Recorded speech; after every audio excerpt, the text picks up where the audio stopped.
In the fertile lands of Umuokem, Agatu was renowned as a fearless warrior. His fame stretched beyond the borders of his village, not only because of his battles, but also for his resilience in facing life's adversities.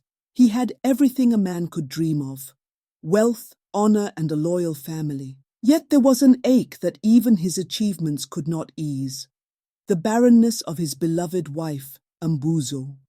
For years, her womb refused to bear the fruit of their union, and whispers of pity danced through the village air. Agatu had taken in his brother's son, Abule, after tragedy struck his brother's family. From infancy, Abule grew under Agatu's care, becoming as much a son to him as any blood-born child would be. The boy was quick, inquisitive, and deeply loyal to his uncle and aunt. One night, after a day of arduous hunting, Agatu fell into a deep sleep and dreamt of a strange, glorious land. He was its king, seated upon a golden throne with countless children running at his feet and servants attending his every need. The skies of this land were perpetually full of natural resources, its rivers teeming with fish and its fields lush with crops. When he awoke, the vision gripped him so tightly that it felt more real than his waking world. This was his destiny, he decided. He would leave Umuokem to seek the land of his dream. When he shared his intention with Mbuzo, she was incredulous. "Agatu, how can you chase a land you've never seen?" she argued. "What if this is a trick from the spirits? What if we lose all we have and never return?" But Agatu's determination was unshakable. "Mbuzo," he said, "this dream was not an accident. My spirit tells me I am meant to find this place." Mbuzo eventually yielded, though with much reluctance. At dawn, Agatu, Mbuzo, and Abule set off, leaving behind their home and the life they knew. Their journey was fraught with hardship. They crossed treacherous rivers, dense forests, and barren plains. Food was scarce, and their spirits waned at the sight of each new obstacle. Yet Agatu pressed on, driven by his vision. One day they stumbled into a strange land which Agatu thought might be the place of his dreams. The people there spoke a tongue foreign to them, but welcomed the weary travelers with food and shelter. For months they lived among the villagers, but it became clear this was not the paradise Agatu had envisioned. The skies were often overcast, the rivers shallow, and the fields barren. Disheartened, Agatu realized his true destination still lay beyond. Determined, he left Mbuzo and Abule behind, promising to return for them once he found the land. His journey continued through harsh winters and blazing summers, until one day he stumbled upon a great city in the middle of a lush valley. This city was magnificent, but embroiled in chaos. A fierce war raged between its people and a marauding enemy tribe. Exhausted and without allies, Agatu was soon captured by the city's warriors, who suspected him of being a spy. He was brought before King Akoka, a stern but just ruler. Agatu pleaded his case, explaining he was a wanderer seeking a land from his dreams. Something in his demeanor convinced Akoka, who ordered his release. To show his gratitude, Agatu offered to fight alongside the city's warriors. His bravery and tactical brilliance quickly turned the tide of the war. Under his guidance, the city achieved a resounding victory, and Agatu became a celebrated hero. As the years passed, Agatu's loyalty and contributions earned him the respect and love of the people. When King Akoka fell ill and passed away, the citizens clamored for Agatu to take the throne. Reluctantly, he agreed, becoming the ruler of the very land he had once dreamt of. But his joy was incomplete without Mbuzo and Abule. He sent emissaries far and wide, and after many months, they were reunited. Mbuzo marveled at the land's splendor and wept tears of joy at the sight of her husband's achievements. In time, they adopted children from the city's orphaned war survivors, filling their home with the laughter of youth. Agatu ruled with wisdom and compassion, and his name became legend. The land flourished under his reign, its skies as blue as he had once seen in his dream. Though the journey had been perilous, Agatu knew that every trial had led him to his destiny, and his story became a testament to the power of perseverance and faith. As Agatu settled into his role as king, he prioritized the bonds that had brought him this far. Abule, now a young man, became one of Agatu's most trusted advisors. The boy who had grown up in the shadow of a warrior flourished in the light of responsibility. He was sharp-witted and brave, often venturing into the outskirts of the kingdom to broker peace with neighboring tribes, or to lead the warriors in defensive skirmishes. Mbuzo, once doubtful of Agatu's journey, embraced her new role as queen with grace. She established programs to care for the orphan children and widows left in the wake of war, earning the adoration of the people. Her inability to bear children of her own had once been a source of sorrow, but in the faces of the many children who called her Mother Mbuzo, she found healing and purpose. Yet Agatu remained restless. Though his dream had led him to the throne, he often wondered if it had been a divine test, a challenge not to seek a paradise, but to create one. He realized that his destiny wasn't just to rule a land, it was to transform it into a beacon of hope for generations to come. Just as peace began to feel permanent, a new threat emerged. An alliance of hostile tribes, jealous of the city's prosperity, began plotting an invasion. Scouts reported that an army larger than anything the kingdom had ever faced was amassing on the borders. Panic swept through the city. Agatu knew he had to act decisively. Gathering his council, he proposed a daring strategy. Instead of waiting to be besieged, they would strike first, using the element of surprise. His plan was bold, but the council hesitated.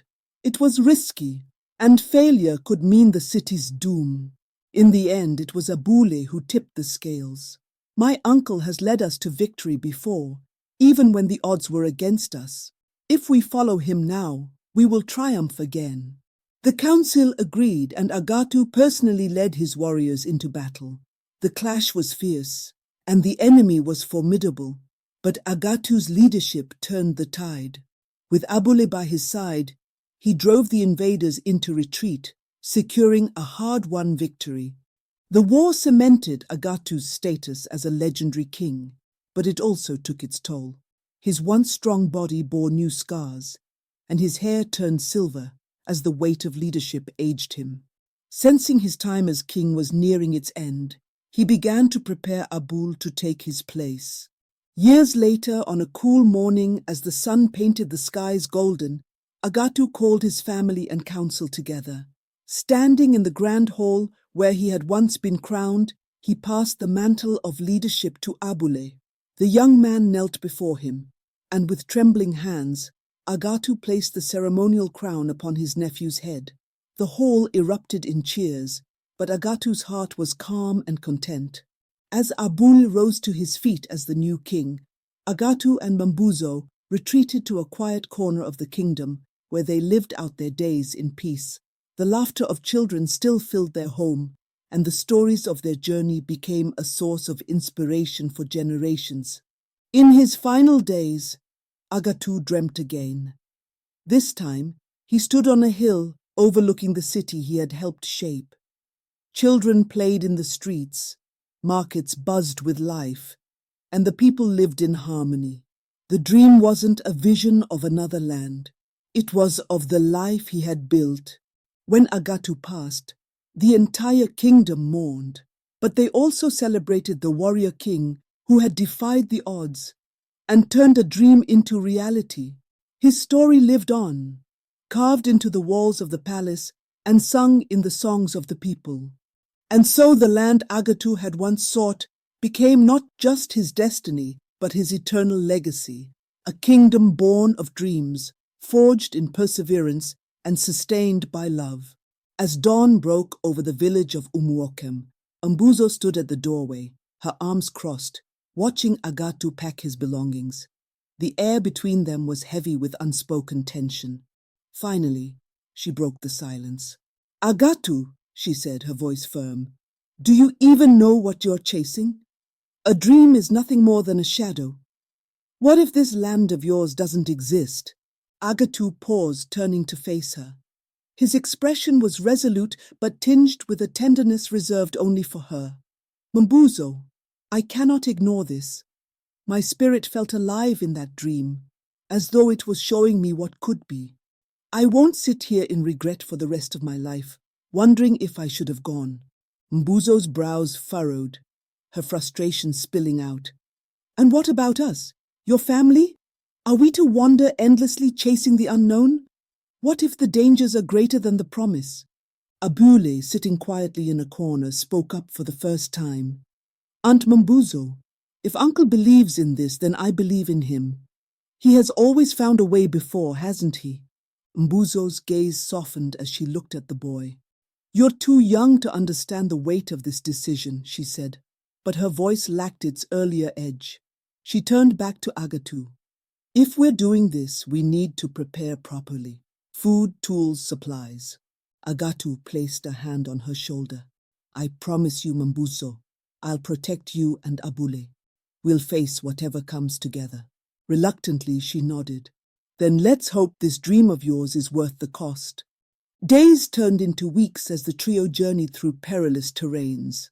One evening, as they sat by a small fire, Mbuzo voiced her thoughts again. Agatu, we've been walking for so long. Tell me again about this dream. What did you see that was so different from our home? Agatu stared into the flames, his voice distant but filled with conviction. It wasn't just what I saw, Mbuzo.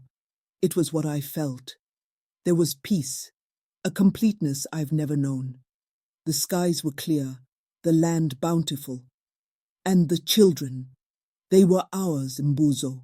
I could feel it in my bones. Her eyes softened, and for a moment she allowed herself to imagine it. Children, she murmured, her voice barely audible. And you truly believe we'll find them in this land? Yes, Agatu said without hesitation. But we must keep moving. This isn't the place. Abule, chewing on a piece of roasted yam, interjected. Uncle, what if the place is as far as the moon? How will we know when we've reached it? Agatu chuckled, ruffling the boy's hair. When we get there, Abule, you'll feel it too. Trust me. Months later, they arrived at a bustling village, nestled in a valley. The people were welcoming, but spoke a language they didn't understand. One night, as they lay in a borrowed hut, Mbuzo whispered to Agatu, Is this the place? It seems close to what you described. Agatu shook his head. No, the land I saw was more vibrant, more alive. This isn't it. Mbuzo sighed. Agatu, we've been wandering for so long. I'm tired. Abule's tired. Can't we make this our home? No, Mbuzo, Agatu said gently but firmly. You and Abule can stay here. I'll go on alone. I need to find it. She sat up, her frustration bubbling over. Do you hear yourself? You'll leave us here in a strange land while you chase after a dream? What if you never return? What will happen to us then? Agatu reached for her hand. I will return, Mbuzo. I promise. But I can't rest until I find the place I saw. Tears welled in her eyes, but she nodded. Then go, Agatu, but don't make me wait too long. Months later, after a grueling journey, Agatu arrived at the gates of a magnificent city. Exhausted and weary, he was quickly seized by the city's guards. They dragged him before King Akoka, who sat on a throne of carved wood, his piercing eyes studying the stranger before him. Who are you, and why have you come here? The king demanded. Agatu knelt, choosing his words carefully. My name is Agatu, a wanderer seeking the land from my dreams. I mean no harm to your people. Akoka raised an eyebrow. Dreams, you say? Convenient. Tell me why I shouldn't assume you're a spy sent by my enemies. Agatu met the king's gaze steadily. Because I would rather die than betray the trust of a man who offers me refuge. If you doubt my loyalty, test me.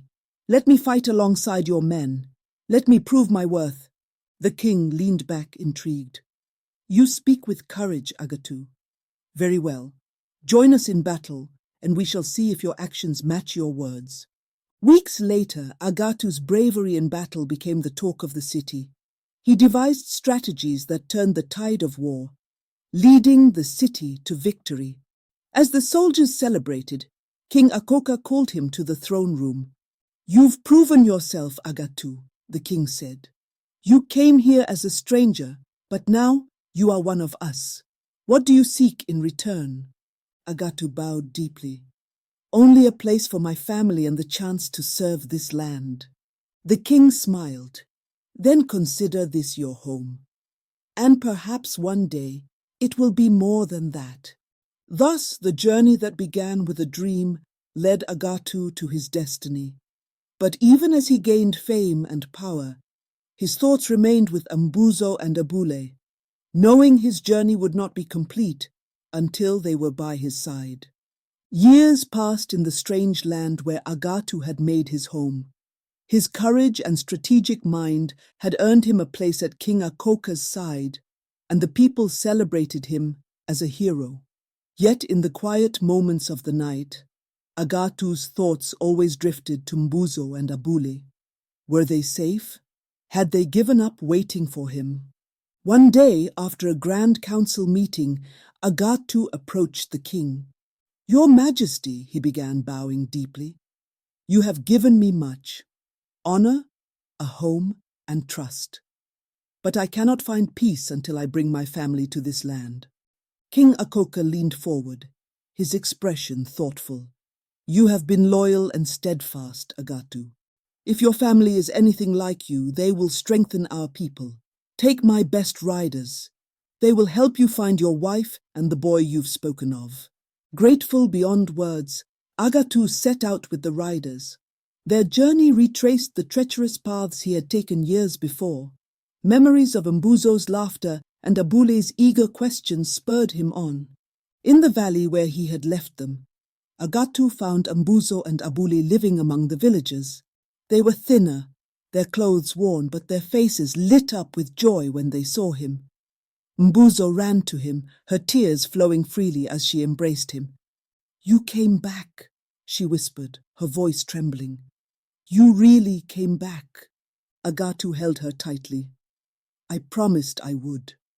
Abule, now taller and more muscular, stepped forward, his eyes shining with emotion. "Uncle, I thought you might never return, but I knew deep down you would find us." Agatu clasped the boy's shoulder. "I couldn't have made it without you two in my heart."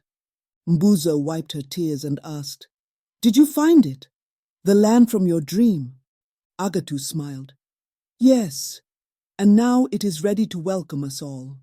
When they arrived in the city, Mbuzo was overwhelmed by its splendor. The bustling markets, the towering walls, and the lush fields reminded her of Agatu's descriptions. For the first time, she allowed herself to believe that his dream had been real. The people of the city welcomed her and Abule with open arms, treating them like royalty. Over time, Mbuzo grew into her role as a leader among the women, establishing schools and programs to care for the orphans left by war. She found purpose and joy in giving back to the community. Abule, under Agatu's guidance, trained with the city's warriors, quickly becoming one of the most skilled fighters. His courage and intelligence earned him admiration, and many began to see him as Agatu's natural successor. Years later, King Akoka, weakened by age and illness, called Agatu to his side. "My friend," Akoka began, his voice frail but steady, "the people love you. They trust you. When I am gone, they will look to you to guide them." Agatu's heart was heavy. "Your Majesty, I have served you with all my strength, but I never sought the crown." "That is precisely why you are worthy of it," Akoka replied, gripping Agatu's hand. "Lead this land with the same honor and wisdom you have shown in battle." When King Akoka passed, the people gathered in the grand square and unanimously declared Agatu their new king. Though reluctant, he accepted the crown, knowing it was his destiny to protect the land and its people. Under Agatu's rule, the city thrived. He implemented reforms to strengthen the economy and military, ensuring peace and prosperity for his people. He also fulfilled his promise to Mbuzo, adopting orphaned children and raising them as their own. Their home was filled with laughter and love, and Mbuzo's smile grew brighter with each passing day. Abule became a hero in his own right, leading expeditions to expand the kingdom's influence and bringing back knowledge from distant lands. He was the pride of Agatu and Mbuzo, and the people began to see him as the future of the kingdom. In his old age, Agatu found himself dreaming again.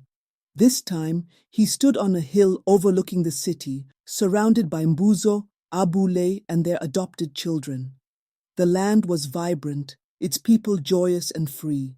The dream felt familiar, as if it were both an echo of his past and a vision of his legacy. When he awoke, he called Mbuzo to his side. "My love," he said, his voice soft but steady, "I believe my time is near, but I am at peace, for I have seen the land we've built together." Tears glistened in Mbuzo's eyes, but she smiled. "You gave us a life I never thought possible, Agatu. Your dream became our reality." When Agatu passed, the entire kingdom mourned. His story was immortalized in songs, carvings, and the hearts of his people.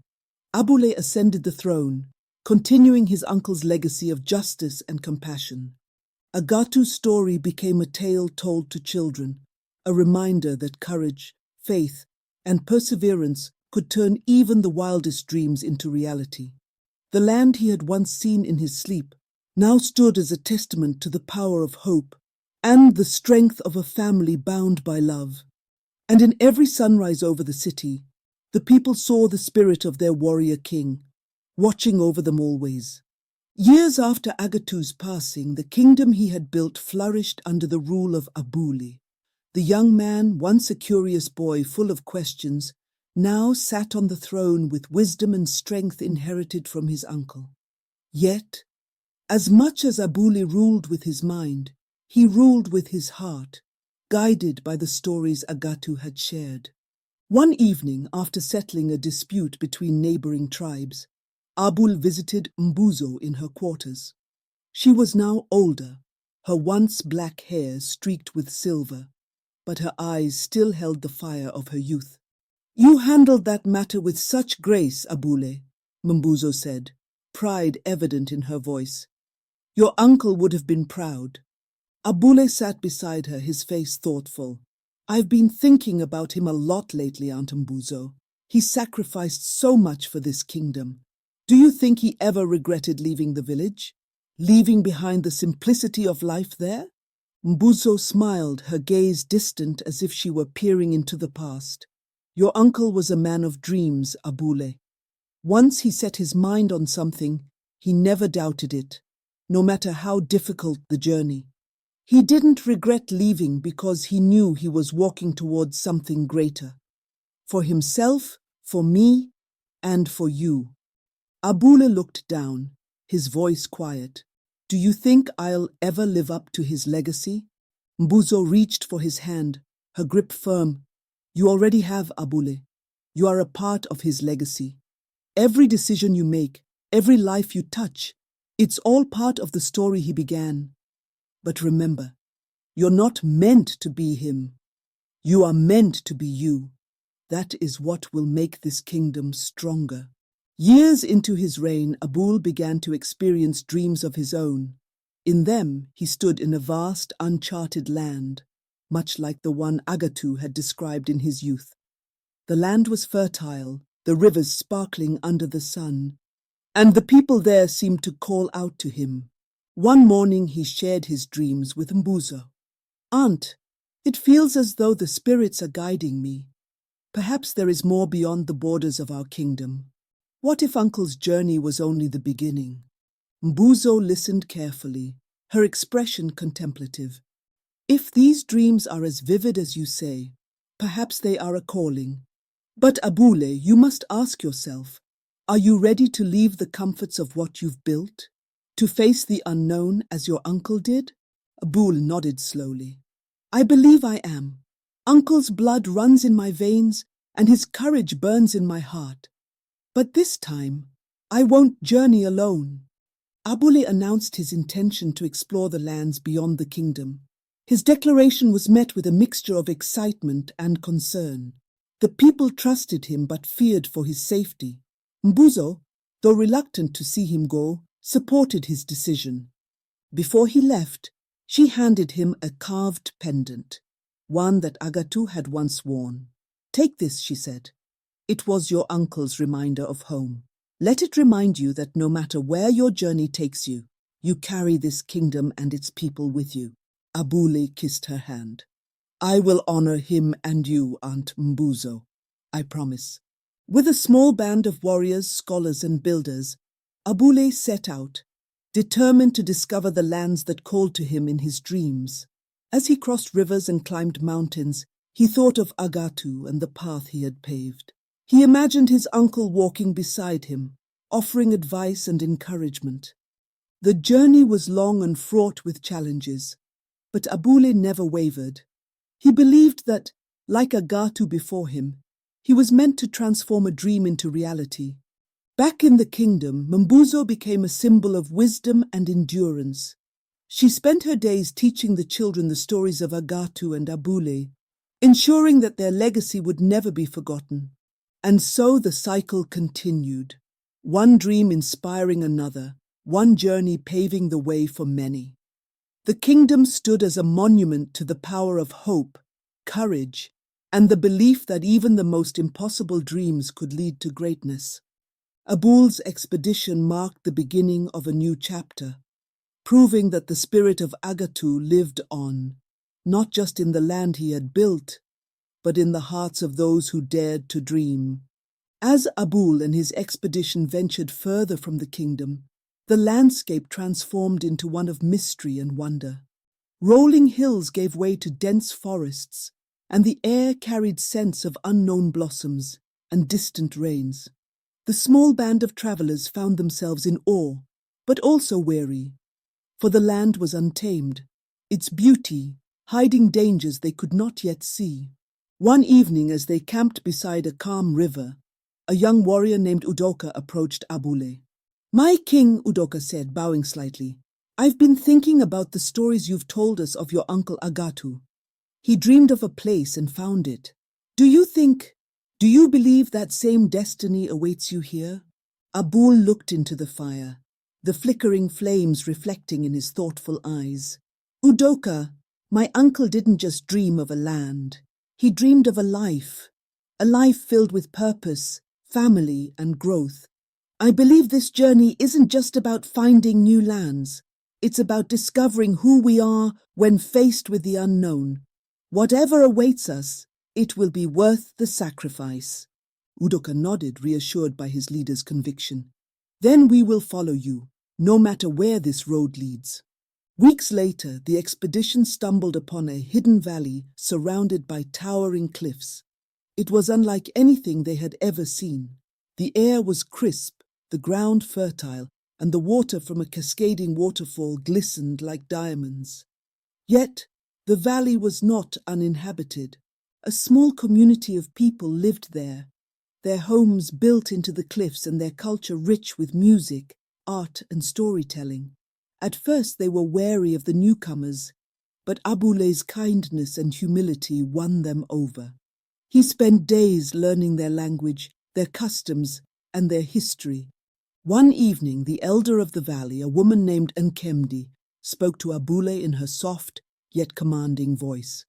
"You are not like other travelers who come to take what is not theirs. You carry the weight of a legacy and the fire of a dreamer. Why have you come to this place?" Abule took a deep breath before answering. "I came because I dreamed of a land where people could live in harmony, where the soil is rich and the skies are clear. I didn't know if it existed, but I couldn't ignore the call. Now that I've found this place, I believe it is not just for me, but for my people to thrive." Nkemdi studied him for a long moment before nodding. "If you truly wish to merge your people with ours, you must prove your intentions. Help us protect this valley from those who seek to destroy it." The valley faced a grave threat, an encroaching warlord whose men sought to conquer the fertile land. Abule, drawing on the strategies taught by Agatu, rallied both his expedition and the valley's people. Together they built defenses and trained the villagers to fight. As the warlord's forces approached, Abule stood before his united army. "Today we do not fight for conquest or greed," he said, his voice carrying across the valley. "We fight to protect a dream, a place where families can grow, where children can laugh, and where hope can flourish. Fight with your hearts, and no enemy can break us." The battle was fierce, but Abule's leadership turned the tide. His strategies outmatched the warlord's brute force, and the valley was saved. The people hailed him as their savior, and Nkemdi declared that he and his people were now one with the valley. Abule sent word back to his kingdom, inviting those who wished to join him in the valley. Over time, a new settlement blossomed, blending the traditions of both communities. The valley became a beacon of hope, a testament to unity and resilience. Mbuzo, though now too old to make the journey herself, was overjoyed when she heard the news. She gathered the children of the kingdom and told them, "Abule, the boy who once followed his uncle's footsteps, has now created a legacy of his own. Never doubt the power of a dream, for it can shape not just your life, but the lives of generations to come." Years later, as Abule stood on a cliff overlooking the valley, now thriving with life and laughter, he felt a deep peace. Beside him stood his trusted warrior Udoka, who had become a leader in his own right. "What do you see, my king?" Udoka asked. Abule smiled. "I see a land my uncle would have been proud of. I see a future that belongs not to us, but to those who will come after. And I see a truth my uncle taught me. A dream is not just a destination.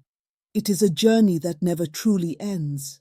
Thus, Abule's story became intertwined with Agatu's, a continuation of the legacy of a family that dared to dream and a people who believed in the impossible. Their tales were sung for generations, reminding all who heard them that courage, love, and vision could build a world worth fighting for. As King Abule matured on the throne, he grew increasingly aware that true strength lay not in the power of armies, but in the bonds of unity.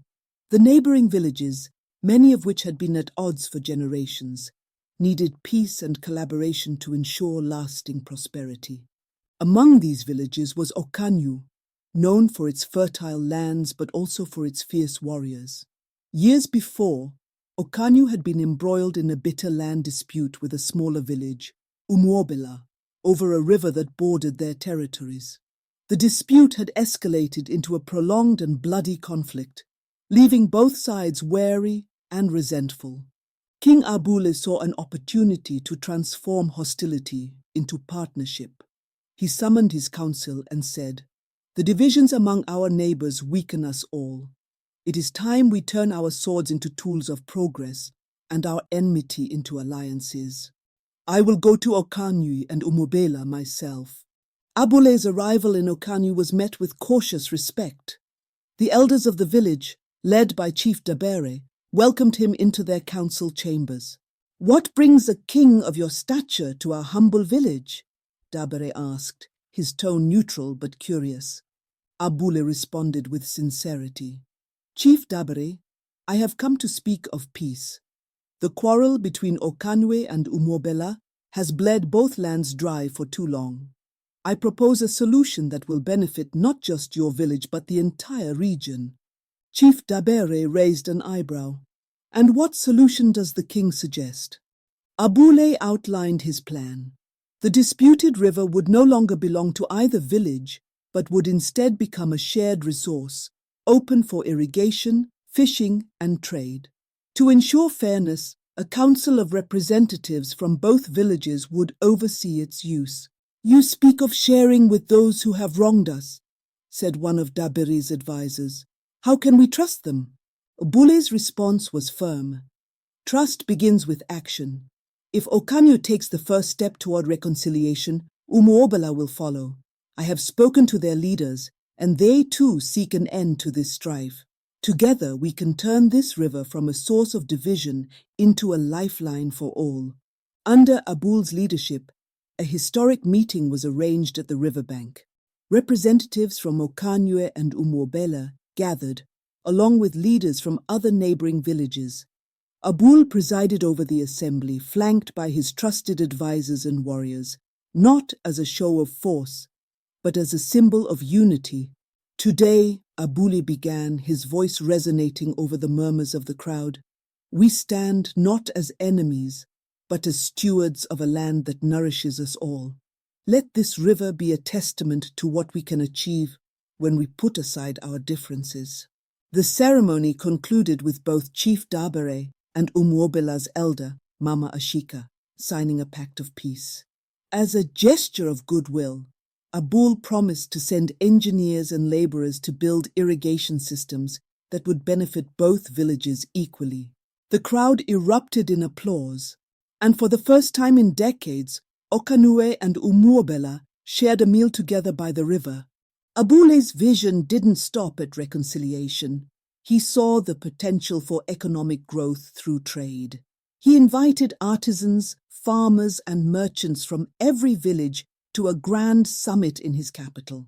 There, they discussed the creation of trade routes that would connect the entire region. Among the proposals were market towns as neutral zones where villages could trade goods without fear of conflict. Specialization was another one, and with that idea, villages would focus on their strengths. Okanue would cultivate crops, Umuokem would provide fish and woven goods, and the capital would process and distribute these products. To simplify transactions, Abule introduced a standard loan scheme for farmers and other local producers, which minted to make funds available to maintain uninterrupted productions of all kinds throughout the region. These initiatives fostered collaboration and interdependence, breaking down old rivalries. Villages that had once avoided each other now thrived together, their combined efforts creating prosperity unmatched in their histories. To strengthen the ties further, Abule encouraged cultural exchanges. Festivals celebrating shared traditions were organized, and young people from different villages were invited to study and train together in the capital. One of the most successful programs was the Artisans Guild, where craftsmen from all villages shared techniques and created works that reflected the diversity of their cultures. The guild's masterpieces became highly sought after, attracting traders from faraway lands. Years later, as Abule sat on his throne, an envoy from a distant kingdom arrived with gifts and a request for an alliance. The envoy, awed by the harmony of Abule's realm, said, "Your Majesty, we have heard of your wisdom and the peace you have brought to this land. Teach us, so we may do the same." Abule smiled. "Peace is not a gift, it is a labor of love. It requires patience, understanding, and the courage to see beyond today's struggles. If you are willing to work for it, your people will know it too." Under Abule's reign, the region became a beacon of prosperity and unity. Villages once ravaged by war now celebrated their shared successes, and the river that had divided them became a symbol of their interconnected destiny. When Abule grew old, the elders of Okanue and Umuokem came to the capital to present him with a gift. A carved statue of a man standing beside a river, his hands stretched out in unity. "This," they said, "is how we will remember you, King Abule, not just as a ruler, but as the bridge that brought us together." And so Abule's legacy endured, not in monuments or titles, but in the peace and prosperity he nurtured, a testament to the power of reconciliation and the courage to dream of a better world.